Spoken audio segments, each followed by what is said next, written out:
Fala pessoal, tudo bem? Sejam bem-vindos a mais um conteúdo exclusivo aqui no canal do Daniel Lopes. É uma alegria conversar com vocês aqui e hoje a gente sabe que a gente está no meio da Copa do Mundo ainda e isso traz aí não só toda a atenção e toda a energia, e todo o dinheiro, todo o recurso, mas também traz ali todo o fluxo de tráfego de internet, leva tudo para esse tema, né? É claro que a gente vai tratar desse tema aqui hoje também, porque inclusive esse tema ele se sintoniza muito bem com os assuntos que a gente costuma tratar aqui no canal Daniel Lopes, né, da geopolítica, né, o lado oculto do mundo, as coisas do alto escalão do poder, os planos para o futuro. E é claro que isso tudo tem a ver com o controle da população, e controle da população, meus amigos, pão e circo sempre fizeram esse papel e agora a Copa do Mundo está aí fazendo esse papel magistralmente, né?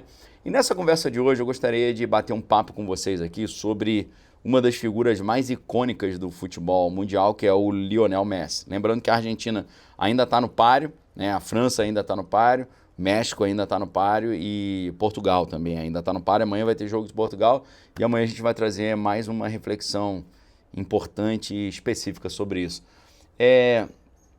Meus amigos, hoje nós temos uma oportunidade muito interessante de, ao acompanhar a história de um cara que é considerado um dos maiores do mundo no futebol, que é o Messi, a gente poder entender um pouco melhor como funciona essa estrutura oculta aí do poder. E é claro que para isso é muito importante a gente lembrar daquela importante imagem que está no verso da nota de $1, né? Que é aquele olho que tudo vê ali. O olho que tudo vê, na verdade, é um triângulo em cima de um trapezoide. O que significa o trapezoide? Significa uma pirâmide sem a ponta. Ou seja, o trapezoide mostra, assim como nas pirâmides do México, né, e é importante porque isso aparece na simbologia da abertura da Copa do Mundo, a gente analisou isso em detalhe, mostra aquelas pirâmides do México em que no topo dessas pirâmides ou desses trapezoides havia aqueles rituais onde eles entregavam pessoas para os deuses, né, que eles cultuavam. Então, quando você olha essa imagem aí do olho que tudo vê, no verso da nota de $1, a gente não está falando de uma pirâmide, a gente está falando de um trapezoide, que é uma pirâmide sem a ponta, mais um triângulo em cima, que funciona como um portal ali, que você pode ver até o brilho que está em volta do olho, e esse portal é como se ele simbolizasse ali a chegada desse olho que tudo vê, que está monitorando tudo. Ou seja, essa imagem que está no verso da nota de $1, ela mostra que a sociedade é organizada através de uma pirâmide hierárquica,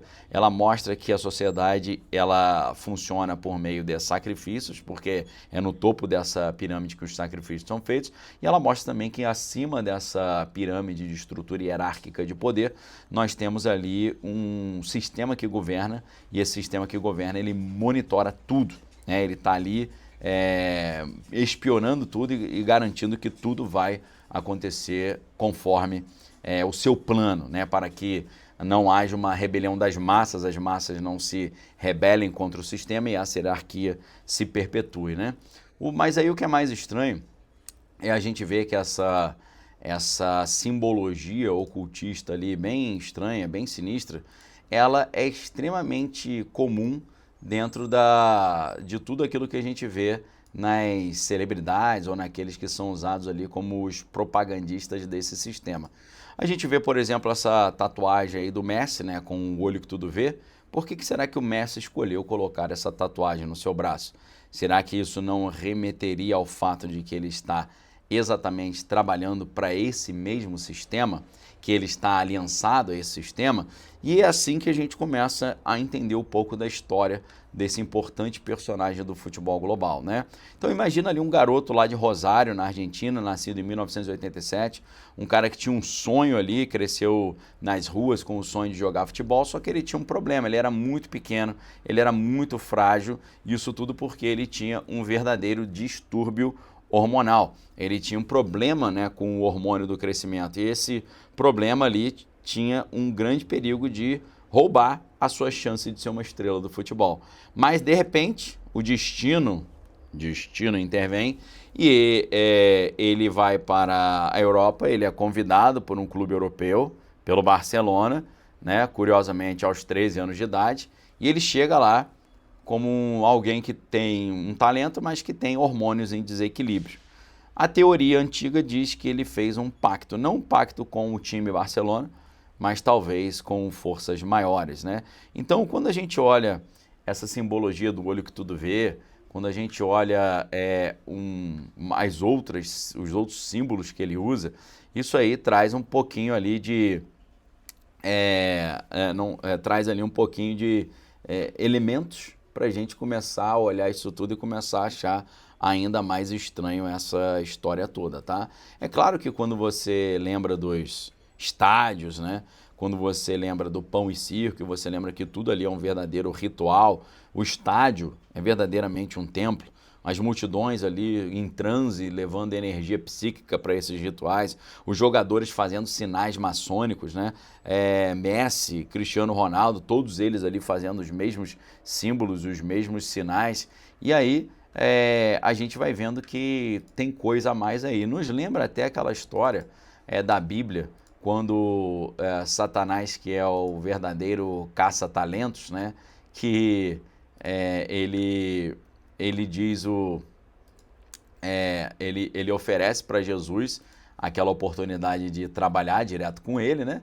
E aí, quando Jesus está ali debaixo dessa tentação no deserto, o que é oferecido para Jesus? Todos esses reinos te darei, se prostrado me adorares, né? Então você vê ali você vê que o inimigo ele é um verdadeiro olheiro de talentos, né? Ele está sempre buscando os talentos.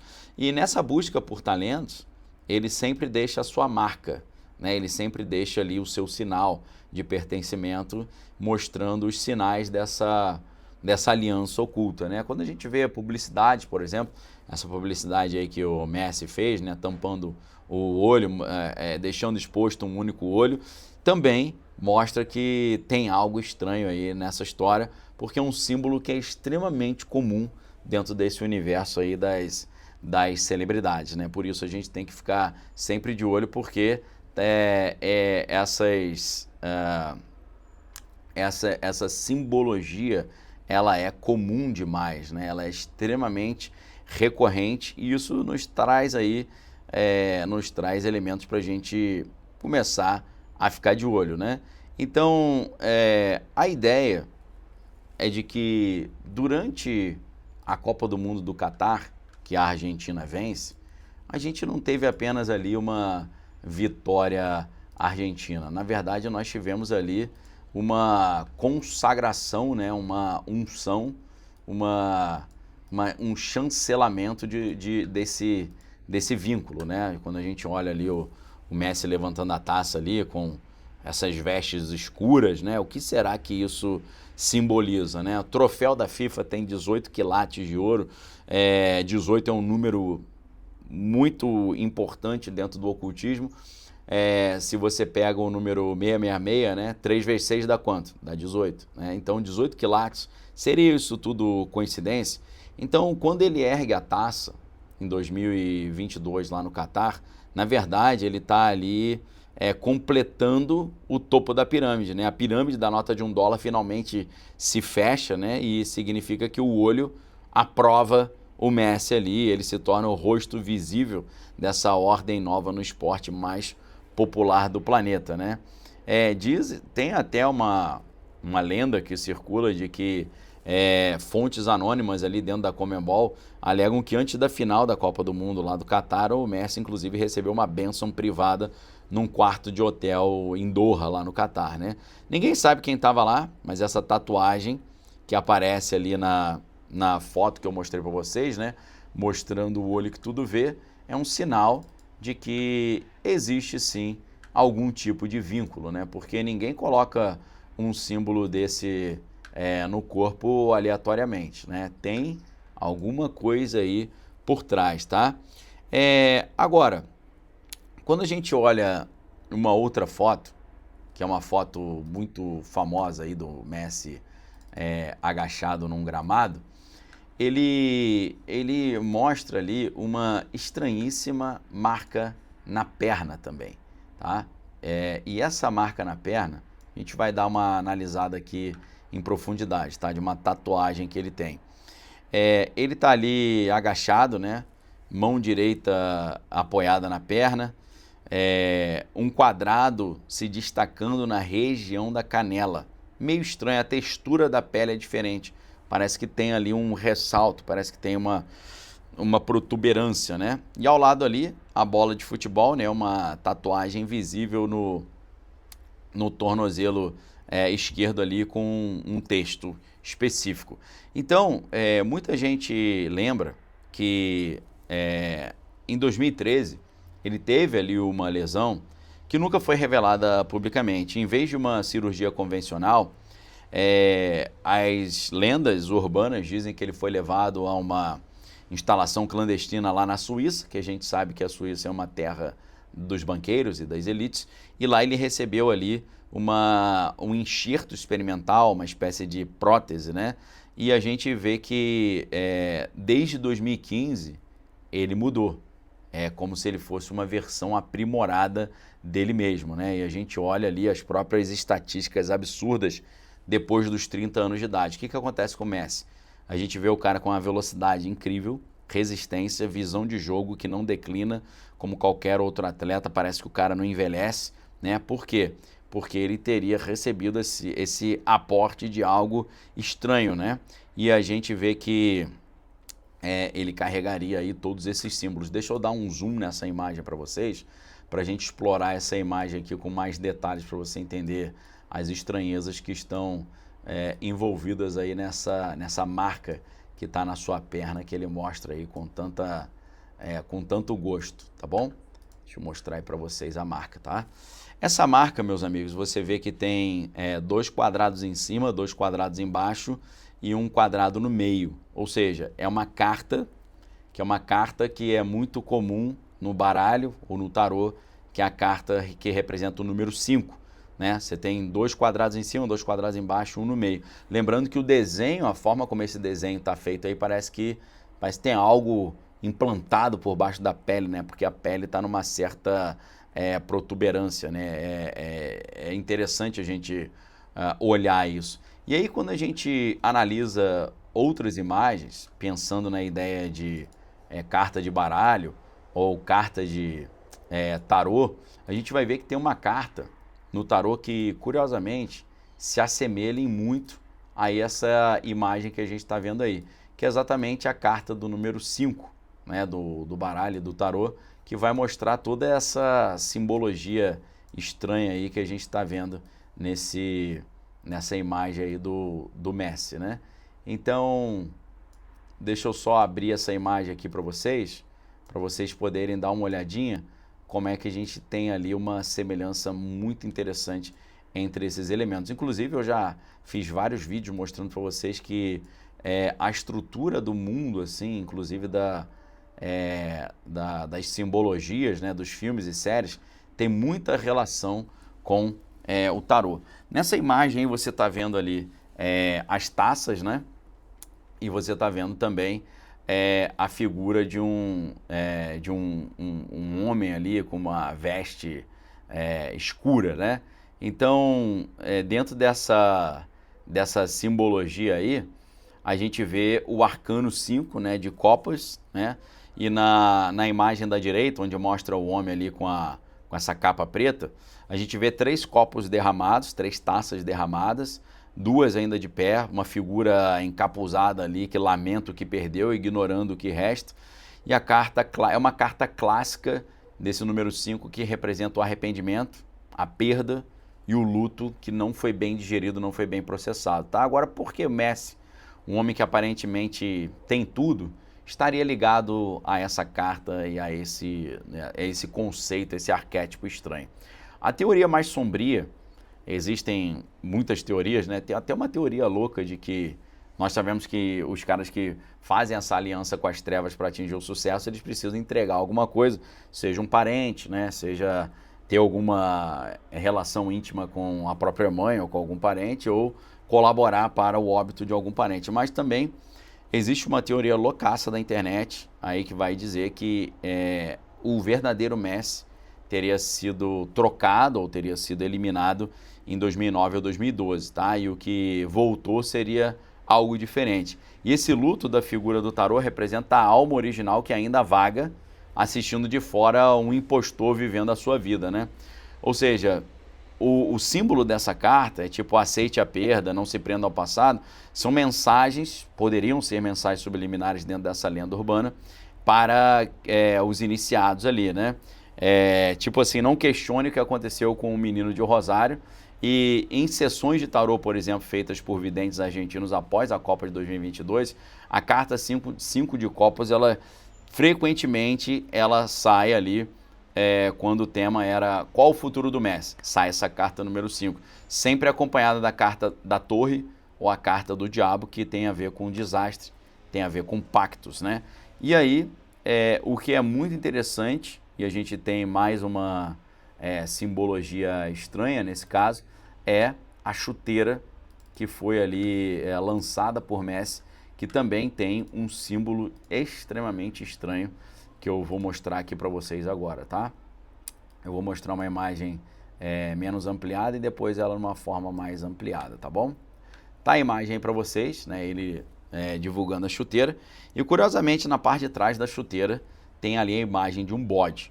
É claro que as pessoas vão falar assim, mas essa imagem do bode significa que ele é o GOAT, né? O Greatest of All Time. Mas na verdade pode ter mais coisas aí, né? Porque a chuteira é dourada, tem o número 10, tem estrelas e no zoom a gente vê essa cabeça do bode claramente visível, né? Que representa aí, obviamente, Baphomet, né? Que é o símbolo andrógeno ali dos templários, adorado pela maçonaria e também pelos rituais de alta magia contemporâneos. E a gente vai entender um pouquinho melhor essa simbologia para poder pensar para que Messi quer colocar aí ou colocaria na sua chuteira um bode, né? Qual seria o objetivo disso? Deixa eu ampliar aqui para vocês a imagem, né? Coloquei aqui agora de uma forma mais ampliada para você poder ver. O bode, ele não é decoração, ele é uma assinatura, né? Ou seja, o que os caras dizem hoje? Ele é o GOAT, ele é o bode, ele é o maior de todos os tempos. Então, maior de todos os tempos e bode virou assim uma coisa comum, né? Agora todo mundo fala de bode, GOAT, Greatest of All Time, maior de todos os tempos. Então isso na verdade seria ali uma assinatura, né? A sigla GOAT, ela foi popularizada exatamente na era do Messi. Antes não existia isso. Será que isso é apenas uma coincidência ou é uma programação deliberada para fazer a humanidade adorar, se preparar para adorar a própria imagem da besta, né? A gente sabe que essas chuteiras foram usadas em jogos decisivos e cada vez que ele calçava essa chuteira, supostamente um ritual menor era realizado. Uma gota de sangue e uma oração ali invertida. Os adversários que enfrentavam o Messi dourado relatavam uma sensação estranha de uma fadiga inexplicável, como se a energia deles fosse completamente sugada, né? Então, meus amigos, a gente gosta de futebol pra caramba, a gente acompanha o futebol, né? E a gente sabe que, poxa, é uma paixão nacional, é tudo muito legal, é muito interessante, mas em cima dessa história toda a gente tem ali um quebra-cabeça a ser montado. A gente tem o olho tatuado no braço, o olho na propaganda do relógio, a gente tem o troféu na Copa, a gente tem ali o Baphomet na chuteira, tem o símbolo na canela da carta de 5 de copas, que tem a ver com o luto pela alma perdida.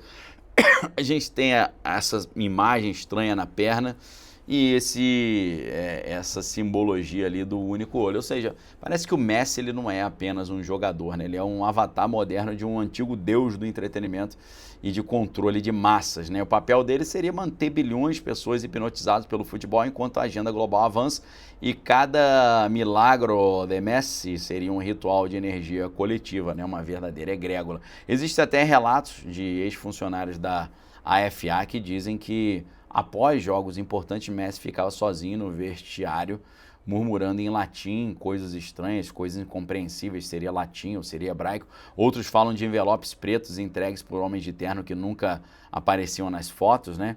Então, agora que a pirâmide está sendo aí completa com a Copa do Mundo, né? Qual seria o próximo passo para Messi? Seria se tornar presidente da Argentina? Seria um cargo na FIFA? Ou algo pior, ele ter ali um óbito mais jovem, um óbito súbito, né? Quando ele já tiver cumprido com essa sua aliança. As fotos não mentem, né? O olho aprova, o bode está ali sorrindo, as copas derramadas choram, né? E o Messi continua sorrindo para as câmeras com o preço dessa imortalidade tatuada na pele. Inclusive, esse é um tema muito interessante. Eu gosto demais de pesquisar esse tema, porque esse tema da imortalidade significa que os poderosos, eles estão ali exatamente buscando uma maneira de consolidar esse seu poder total por meio de uma estratégia de viver para sempre. Esse seria o grande objetivo, esse seria o objetivo final. E é por isso que há muitos anos eu tenho mergulhado nesses estudos sobre a busca pela imortalidade. Isso vem desde o Jardim do Éden, né, passa pelas lendas de Gilgamesh e vem até os dias contemporâneos com a biotecnologia, a bioengenharia, né, a inteligência artificial e as pesquisas sobre o genoma humano. Eu não sei se você sabe, mas a Google tem uma empresa chamada Calico, California Life Company, e nessa empresa eles têm gasto bilhões de dólares para buscar as tecnologias de extensão da vida e da imortalidade. A gente tem professores de Harvard que dizem que já está muito perto de solucionar a questão do envelhecimento, e a gente tem também o próprio Peter Thiel, que hoje é um dos caras mais poderosos do planeta, dizendo exatamente que o objetivo dele é a busca pela imortalidade total. Então, eu gostaria de convidar vocês para um estudo extremamente aprofundado aqui, mais de 2 horas de duração, em que a gente vai mergulhar nesse tema.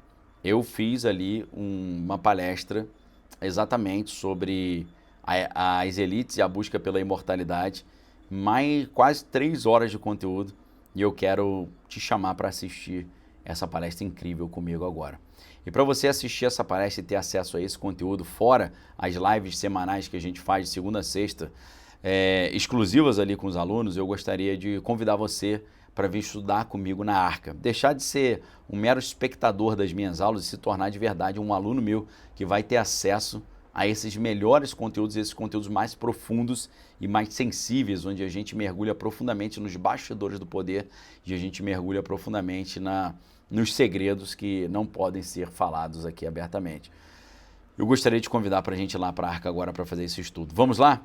É muito fácil você assinar a Arca, é só você clicar no link que está no chat, está fixo no topo do chat, está aqui embaixo na descrição do vídeo, e você vai ter aula com um cara que tem mestrado e doutorado em Linguística. Fui professor da Universidade Federal do Rio de Janeiro na área de Filosofia da Educação, fui professor da Universidade do Estado do Rio de Janeiro na área de Linguística, fui instrutor do curso avançado de Operações Psicológicas no Exército, que significa manipular a opinião pública, e alguém que tem mais de 10 livros, né, escritos exatamente sobre esses temas.